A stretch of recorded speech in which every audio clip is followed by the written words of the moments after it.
디모데전서 1장 12절에서 16절 다 같이 함께 우리 합독하도록 하겠습니다. 나를 능하게 하신 그리스도 예수 우리 주께 내게 감사함은 나를 충성되이 여겨 내게 직분을 맡기심이니 내가 전에는 비방자요 박해자요 폭행자였으나 도리어 긍휼을 입은 것은 내가 믿지 아니할 때에 알지 못하고 행하였습니다. 우리 주의 은혜가 그리스도 예수 안에 있는 믿음과 사랑과 함께 넘치도록 풍성하였도다. 미쁘다 모든 사람이 받을 만한 이 말이여 그리스도 예수께서 죄인을 구원하시려고 세상에 임하셨다 하였도다. 죄인 중에 내가 개순이라. 그러나 내가 긍휼을 입은 까닭은 예수 그리스도께서 내게 먼저 일체 오래 참으심을 보이사 후에 주를 믿어 영생 얻을 자들에게 본이 되게 하려 하심이라. 아멘. 예, 오늘 디모데전서 1장 12절에서 16절의 말씀은 우리 사도 바울이 이 디모데 사역을 위해서 권면하면서 디모데에게 인사하며 격려하는 그러한 내용입니다. 오늘 여기 주인공인 바울은 이방인의 사도를 직무하는 그러한 사람으로서 사역하는 동안에 무수한 고난을 겪은 사람입니다. 그래서 고린도후서 11장 23절에서 27절에 사도 바울의 고난에 대해서 소개하고 있는데 그 내용을 보면 그들이 그리스도의 일꾼이냐 정신없는 말을 하거니와 나는 더욱 그러하도다. 내가 수고를 넘치도록 하고 옥에 갇히기도 더 많이 하고 매도 수없이 맞고 여러 번 죽을 뻔하였으니 유대인에게 40에 하나 감한 매를 5번이나 맞았고 3번 태장으로 맞고 1번 돌로 맞고 3번 파손하고 일주야를 깊은 바다에서 지냈으며 여러 번 여행하면서 강의 위험과 강도의 위험과 동족의 위험과 이방인의 위험과 시내의 위험과 강야의 위험과 바다의 위험과 거짓 형제 중에 위험을 당하고 또 수고하며 애쓰고 여러 번 자지 못하고 줄이며 목마르고 여러 번 굶고 춥고 헐벗었노라고 고백하고 있습니다. 이러한 모든 역경을 이길 수 있었던 것은 바울은 오늘 본문에 궁극적으로 하나님께서 능하게 하셨기 때문이다. 그런 말을 합니다. 우리 유대인에게 40의 하나를 감한 매라는 말이 있는데 이 신명기 25장 3절에 보면은 너희들이 태장을 할 때에 매를 때릴 때에 40에서 하나를 감하라. 만약에 40대를 다 때리면 너희들을 경히 여기고 그리고 그것을 죄로 묻겠다. 그렇게 이야기를 합니다. 아마 그 이유는 여러 가지가 있을 것 같은데 40이라는 숫자에 보면은 그 숫자에서 숫자를 다 하지 말고 하나를 빼라. 한 대를 더 때려서 아마 사람이 죽을 수도 있고 살 수도 있고 하겠지만은 그보다 감하다라는 것 40이라는 숫자는 완전히 이렇게 징계에서 최고의 숫자인데 거기서 하나를 빼라 이렇게 신명기에서는 이야기하고 있습니다. 근데 사도 바울은 그러한 매를 5번이나 맞았다고 합니다. 아마 우리 TV에 보면은 옛날 고전 TV에 보면 원님이 죄인을 불러라 그러고서 태장을 눕혀놓고서 그러고서는 때려라 하면은 긴 막대기로 아마 떡 맺힌 것처럼 그보다 더 긴 거로다가 하나요 하면서 철컥 때리고 둘이요 하면서 볼기 때리는 거를 우리가 많이 봤을 것입니다. 근데 사도 바울은 그런 매를 5번이나 맞았다 했어요. 뭐 하다가? 복음을 전하다가. 그러니까 주의 일을 하다가 당하는 그런 고통인데 그러한 고통을 겪으면서도 그것을 이길 수 있었던 것은 바로 하나님의 은혜였고 하나님이 그것을 이기게끔 해줬다라는 것을 말해주고 있습니다. 다시 말해서 하나님은 직분 맡은 자에게 능하게 하시며 충성되이 여기신다. 그렇게 이야기를 하고 있습니다. 그래서 12절에 나를 능하게 하신 그리스도 예수 우리 주께 내가 감사함은 나를 충성되이 여겨 내게 직분을 맡기심이니, 이러한 고난을 당하는데도 내가 하나님께 감사하는 이유는 나로 충성되이 그 일을 감당할 수 있게 하신 하나님의 은혜였다고 말하고 있습니다. 혹시 여러분도 예수를 믿고 예수 안에서 살아가면서 고난을 받지는 않습니까? 또한 주의 사명을 감당하면서 여러분 밖으로부터 많은 고난을 당하고 있지는 않습니까? 아마 고난 중에서 이러한 매보다 더 큰 고난은 아마 이러한 고난이 아닌가 생각합니다. 오늘 본문 맨 끝에 20절에 보면은 그 가운데 후메네오와 알렉산더가 있으니 내가 사탄에게 내어준 것은 그들로 훈계를 받아 신성을 모독하게 하지 못하게 하려 합니다. 후메네오와 이 알렉산더, 그 거짓 교사예요. 거짓 선지자들이죠. 근데 이 사람들은 보면은 어떻게 되어 있냐면, 이 사람들은 디모데후서에 보면은 2장 17절에 보면은 뭐라고 말하냐면은, 여기 보면은 그 후메네오와 빌레도에 대해서 그들의 말은 악성 종양이 퍼져나간 것 같은데 그 중에 후메네오와 빌레도가 있느니라. 그 사람이 다 똑같은, 예수 믿고 다 똑같이 사역하는 게 아니다라는 거예요. 사역하는데 어떤 사람은 악성 종양과 같은 사람이 있어요. 오늘 바울이 뭐라고 얘기하냐면은, 오늘 바울은 그런 얘기를 합니다. 내가 너희들이 하나님을 복음을 전한다? 나는 너희보다 더 많이 복음을 전하고, 그리고 너희보다 더 열심히 한다. 왜? 사실은 우리가 사역을 감당하는 데서 제일 무서운 게 뭐냐면, 같은 예수를 믿으면서 같은 일을 하는 사람들이에요. 근데 그 사람들이 가장 무서운 것이 뭐냐면 시기하면서 질투하면서 던지는 악성 종양과 같은 말들입니다. 그러니까 그런 말을 지금 오늘 사도 바울은 이 디모데에게 이야기를 하면서, 우리 디모데야, 그러한 일에 걱정하지 말아라. 하나님이 너와 함께 하시고 하나님이 너를 인도하시니까 너는 하나님만 바라보고 너의 사역을 감당하라. 왜? 오늘 디모데는 어떠한 사람입니까? 바울을 쫓아서 그는 사역자로서 사역하고자 하는데 얼마나 주변에 많은 자들이 있으니까 오늘 바울이 디모데에게 말하면서 이러한 나의 환난을 이야기하고 있다는 것입니다. 다시 말해서 디모데도 능하게 하시는 하나님이다. 우리 여러분에게도 능하게 하시는 하나님이다라는 것을 믿으라고 말씀하고 있는 것입니다. 하나님이 부르신 직분자들에게는 분명히 하나님께서 그 직무 수행을 위해서 필요한 능력을 주시고, 그리고 그 충성을 다할 때에 하나님을 향한 영광을 돌리게끔 하게 한다는 것입니다. 여러분, 바울이라는 사람은 어떤 사람입니까? 그는 하나님에 대해서, 예수 그리스도에 대해서 대적자였습니다.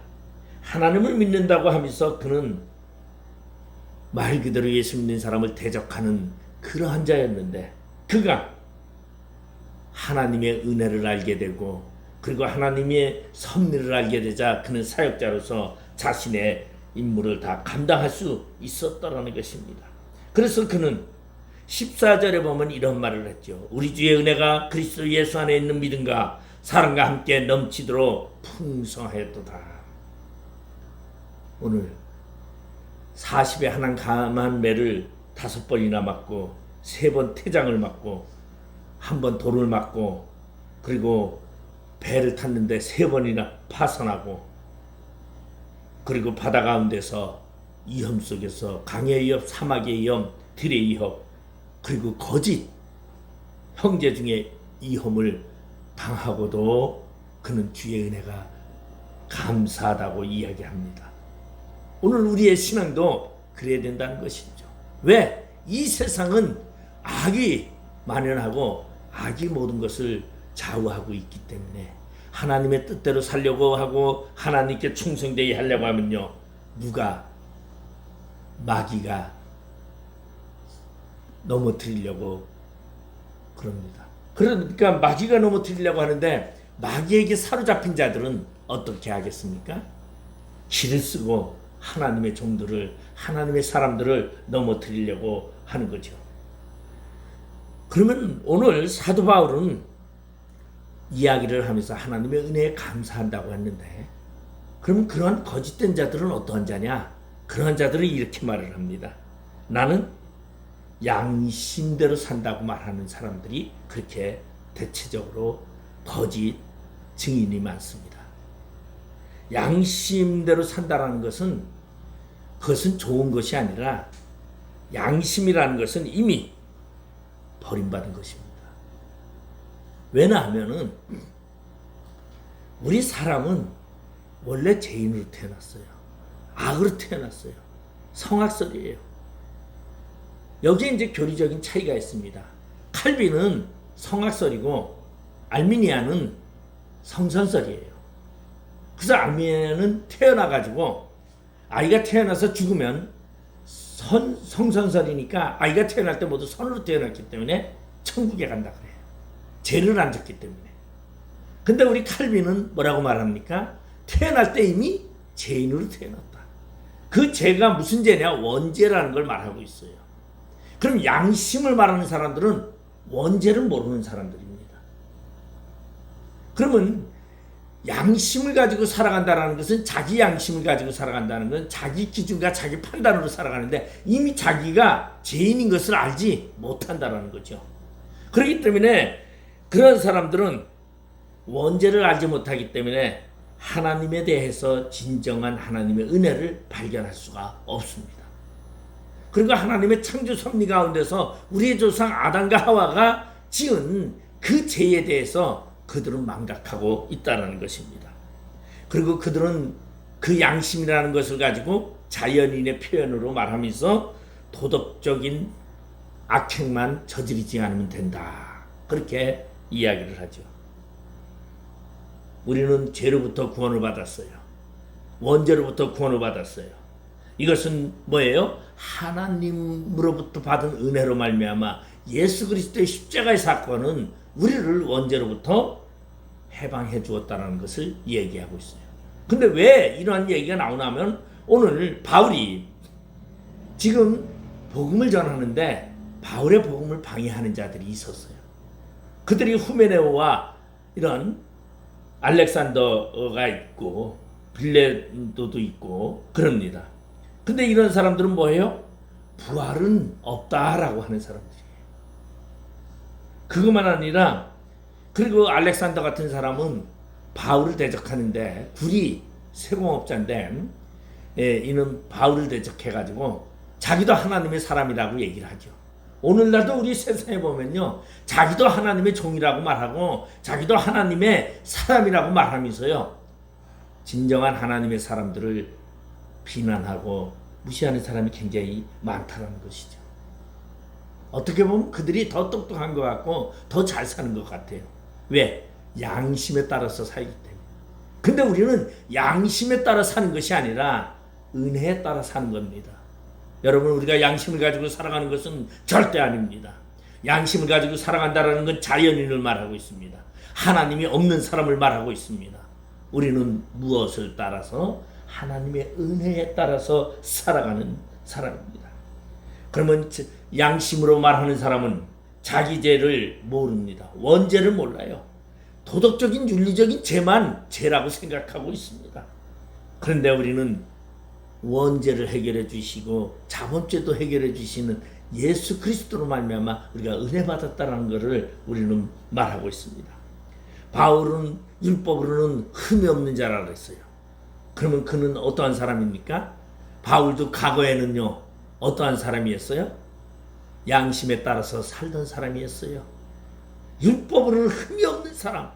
그러면 그 바울이 구원을 받아야 정상인데, 바울이 예수를 만나기 전에는 그에게는 구원이 없었다는 것이, 바울이 예수를 다메섹에서 만났을 때 그는 진정한 구원을 발견하게 되고 자신의 죄의 문제를 해결함을 얻는 것을 알게 되었던 것입니다. 그리고 그는 진정으로 율법으로 흠이 없는 자인데 그는 뭐라고 고백합니까? 오늘 15절에 보니까 죄인 중에 내가 괴순이라고 말하고 있습니다. 여러분, 율법으로 흠이 없는 자가 죄인 중에 괴수라고 고백하고 있습니다. 그래서 성경에 예수님께서 바리새인들을 향해서 책망하고 하는 얘기가 뭡니까? 그들은 율법으로는 깨끗하다고 얘기하는 사람들이었습니다. 근데 예수님은 그런 바리새인들을 향해요. 회칠한 무덤과 같은 사람이라 그랬어요. 무덤은 썩은 것이요, 부패된 것이요, 속은 더러운데 겉에만 회칠해가지고 번듯하게 한 그러한 자들이라고 이야기하고 있습니다. 오늘 우리는 이러한 회칠한 사람, 그리고 속은 썩어있는 부패된 사람, 거짓 선지자들, 거짓 증거자들, 이러한 자들을 우리는 멀리 해야 합니다. 그리고 우리는 하나님의 은혜 안에 거해야 하고, 하나님이 나에게 능하게 하심을 주신 그 은혜에 따라 살아야 한다는 것입니다. 여러분, 바울이 그러한 죽을 고생을 여러 번 하면서도 감당할 수 있었던 이유는 뭡니까? 하나님의 능력이었습니다. 하나님이 그에게 능하게 하시는 믿음을 주셨다는 것이에요. 그렇기 때문에 우리는 무엇을 가지고 살아가느냐? 우리는 고난을 바라보지 않습니다. 나를 비난하는 사람을 바라보지 않습니다. 나를에게 악행을 저지르고 나를 시기하는 자들을 바라보지 않습니다. 오직 우리는 하나님을 바라봅니다.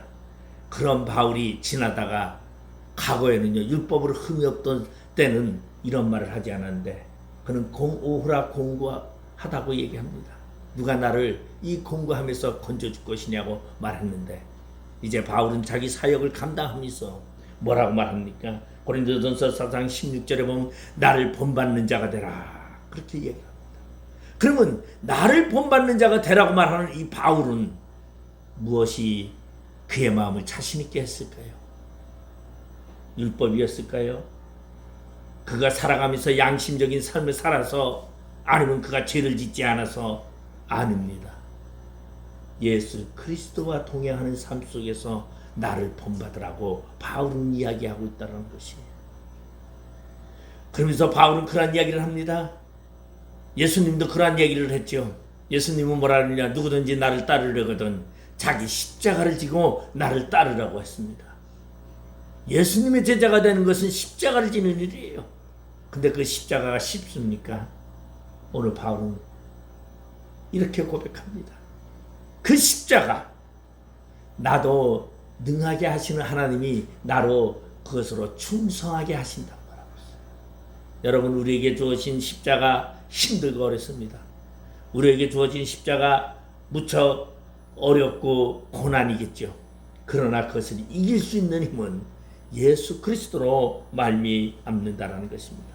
그러면 오늘 본문 12절에 보면 나를 능하게 하신 예수 그리스도, 예수 우리 주께 감사함은 나를 충성되이 여겨 내게 직분을 맡기심이니. 직분을 맡기셨다는 거예요. 하나님은 우리에게 직분을 맡기셨습니다.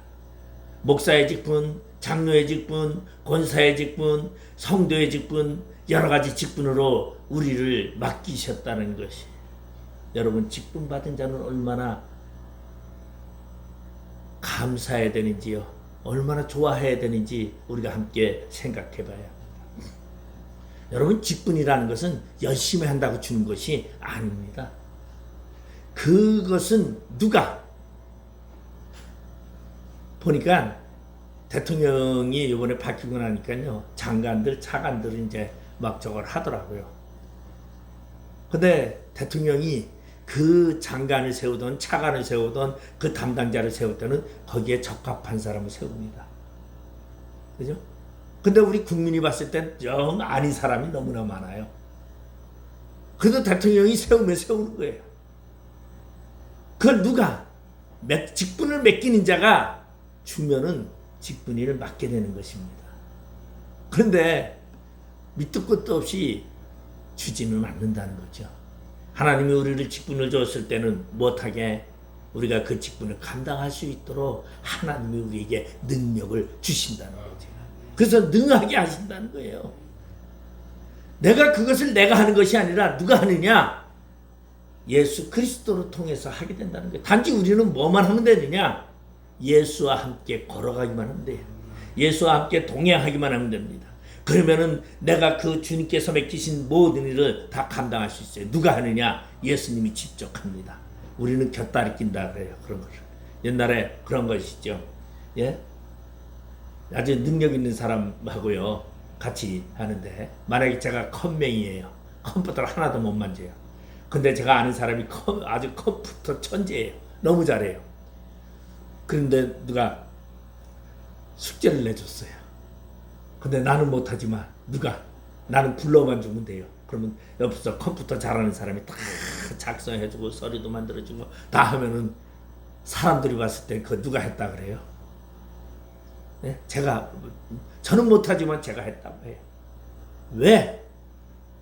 그 사람이 해줬어도 이름은 내 이름으로 돼 있으니까 해줍니다. 오직 우리의 직분은 내가 맡았지만은 주님이 해결해 주시는 거예요. 그럼 주님이 해결해 주시고 나는 그냥 주님과 함께 가고 흉내만 내면 돼요. 하는 척만 하면 돼요. 그럼 주님이 다 알아서 다 해결해 준다는 것입니다. 그래서 이런 직분 맡은 자라는 것이 굉장히 영광이라는 것이에요. 여러분, 세상에서도요 뭐 하나 맡으면은요, 그래서 그런 말이 있어요. 저 사람 완장 채워주면 잘한다, 그런 말이 있어요. 예? 안 하려고 하는 사람에게 완장 채워주면요 아주 기를 쓰고 잘하는 사람이 굉장히 많죠. 그 완장이 뭔지 그거 하나 차고서는 그렇게 자신의 생명을 다 내올 정도로 하기도 합니다. 그런데요, 하나님의 직분을 너무 경홀히 여기는 사람이 너무 많다는 것이. 여러분, 대통령이 임명하면요 영광으로 생각합니다. 여러분 생각해 보세요. 인천 계양구청장이 당신에게 뭐를 부탁한다고 하면서 직분을 하나 맡겠어요. 직임을 하나 맡기면서 하면 여러분 고맙습니다 하고 다 쫓아갈 거 아니에요. 근데 구청장보다 높은 시장보다 더 높은 여러분 대통령보다 더 높은 하나님이 직임을 맡긴다면요, 이보다 더 소중한 것이 어디 있겠어요. 그런데 이 직임을 소홀히 여긴 사람이 있었어요. 우리가 사무엘상에 보면 2장에 보면 엘리제 사장과 그의 아들 홈리와 비느하스가 직임을 소홀히 했어요. 결국은 어떻게 됩니까? 하나님이 사무엘에게 이렇게 말합니다. 내가 전에 내 집과 내 조상의 집이 내 앞에 영영히 행하리라 하였으나 이제 나 여호와가 말하노라. 결단코 그렇게 아니하리라. 나를 존중히 여기는 자를 내가 존중히 여기고 나를 멸시하는 자를 내가 경멸히 여기리라. 그래서 엘리제 사장과 그의 아들 두 아들은 한날 전부 죽어버리고 말합니다. 직분이라는 것을 경홀히 여길 수가 없는 것이에요. 남이 인정하던 안 하던, 내 삶 속에서 사람들이 뭐라고 하던, 하나님이 내게 맡긴 그 직분은 어떻게 감당해야 되느냐? 우리는 그것을 충성되이 해야 된다고 오늘 바울은 말하고 있습니다. 왜 바울이 이런 말을 합니까? 디모데가 굉장히 유약했어요. 디모데가 요새 말로 말하면은 이 깡다구가 좀 없죠. 그리고 또 사람도 건강도 그렇게 좋지 않았어요. 그러니까 디모데가 강해야 되는데 자꾸 그러다 보니까 바울이 하나님을 의지하라. 하나님이 네게 직임을 줬다. 담대하라. 이러한 얘기를 하는 거죠. 오늘날 우리 직분을 하나님이 주셨습니다. 그래서 에베소서 보면 어떤 사람에게는 교사로, 어떤 사람에게는 선지자로, 어떤 사람에게는 복음 전하는 자로, 어떤 사람에게는 목사와 교사로. 왜 주셨습니까? 그리스도의 몸을 세우려고 주셨다고 말하고 있습니다. 오늘 우리는 하나님의 사명을 감당하면서 우리는 자신의 삶의 충성을 다하는 자가 되기를 바랍니다. 그런가 하면은 오늘 본문에 보면은 13절에 보면은 내가 전에는 비방자요 박해자요 폭행하는 자였으나 도리어 국류를 입은 것은 내가 믿지 아니할 때에 알지 못하고 행하였습니다. 바울이 고백하는 겁니다. 내가 믿지 아니할 때 행하던 그런 폭행자, 그런데 내가 이제는 뭐가 됐더라? 국류를 입은 자더라. 여기 긍휼을 입은 자만이 구원받은 자요 하나님의 책임을 받은 자입니다. 여러분, 하나님이요 다 긍휼히 여기질 않습니다. 어떤 사람은 이미 태중에서부터 나는 그를 버렸노라 그래요. 태어나기도 전에 이미 하나님이 택한 자가 있고 버린 자가 있다라는 것이에요. 내가 나와서 무슨 착한 일을 하기 때문에 하나님이 나를 긍휼히 여기는 것이 아니라 하나님이 이미 나를 긍휼히 여기셨기 때문에. 근데 나는 뭐 했어요?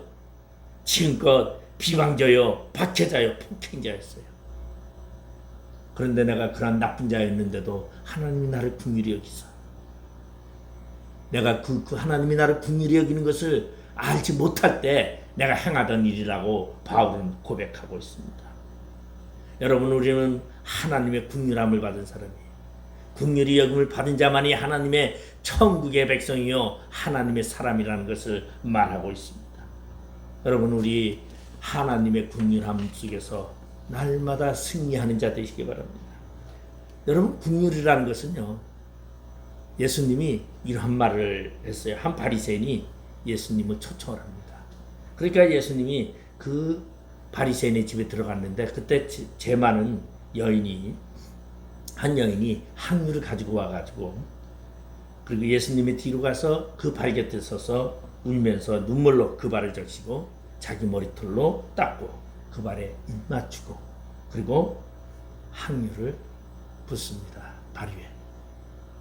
그러니까 바리새인이 뭐라고 말하냐면, 아니 예수라는 사람이 저 선지자고 모든 것을 안다고 하는 사람이 지금 자기에게 하는 여자가 어떠한 여자인지를 알면은 물리쳐야 하는데 어떠한 그런 여자인지를 알지도 못하는 거예요. 예수를 비난하는 얘기죠.